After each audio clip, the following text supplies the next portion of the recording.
राम राम। जैसा कि मैं पिछले प्रसंग में बता रहा था कि रावण कहता है तुम्हारी सेना में केवल हनुमान ही एक वीर है। अब अंगद जी हंसते हैं कि तुम हनुमान की बात कर रहे हो, जब से वो लंका से गया है वो छिपता फिर रहा है। वो हमारी सेना में केवल पत्र बांटने का काम करता है, संदेश इधर से उधर पहुंचाता है। तुम उसको वीर कह रहे हो। वो महाराज सुग्रीव के सामने नहीं आया क्योंकि महाराज सुग्रीव ने जो उसे कहा था वो कार्य वो पूरा करके नहीं गया। उसे कहा गया था कि लंका को रावण सहित सागर में डुबो देना। इस शर्म के कारण वो महाराज सुग्रीव के समक्ष नहीं आ रहा, वो छुपता फिर रहा है और तुम उसे वीर कहते हो। सारे सभासद डर जाते हैं। यदि हनुमान भी वीर नहीं है तो इनके पास कितने बड़े बड़े वीर हैं।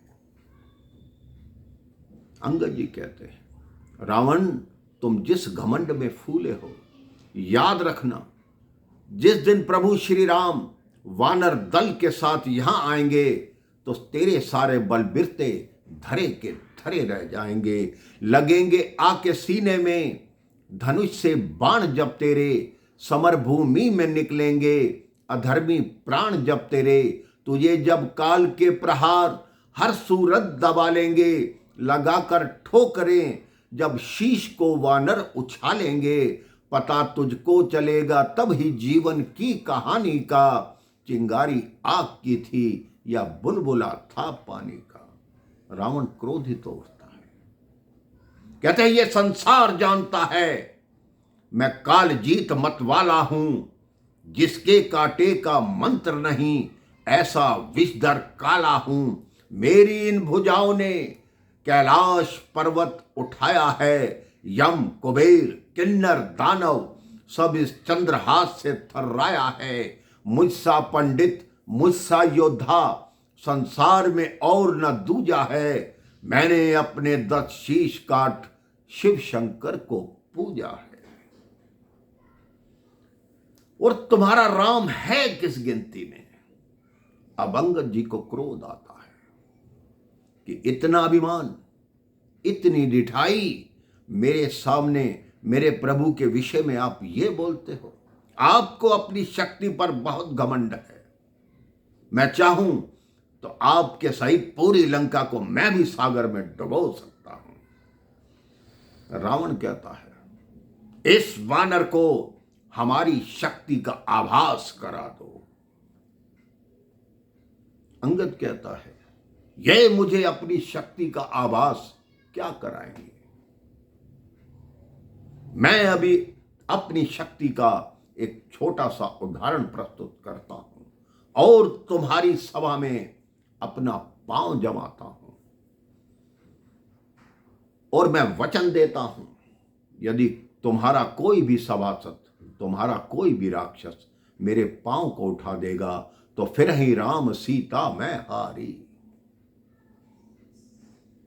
एक बात आप सोचिए मेरे भाई बहन, जो वस्तु अंगद की है नहीं तो वो सीता जी को कैसे हार सकता है। गोस्वामी तुलसीदास जी ने लिखा कि फिर ही राम सीता मैं हारी। लेकिन कई शास्त्र इस चौपाई का अलग अर्थ बताते हैं। वो कहते अंगद जी ने ये नहीं कहा कि फिर ही राम वापस लौट जाएंगे और मैं सीता जी को हार जाऊंगा।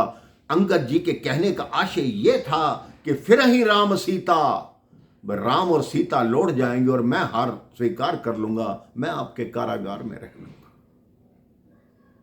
कई शास्त्र इस शब्द को, इस पंक्ति को रामायण में खेला जाने वाला जुआ बताते हैं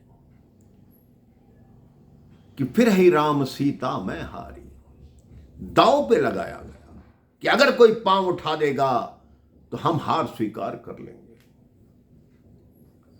अब उसके पश्चात अंगद जी ने सोचा कि प्रभु श्री राम का नाम लेता हूं।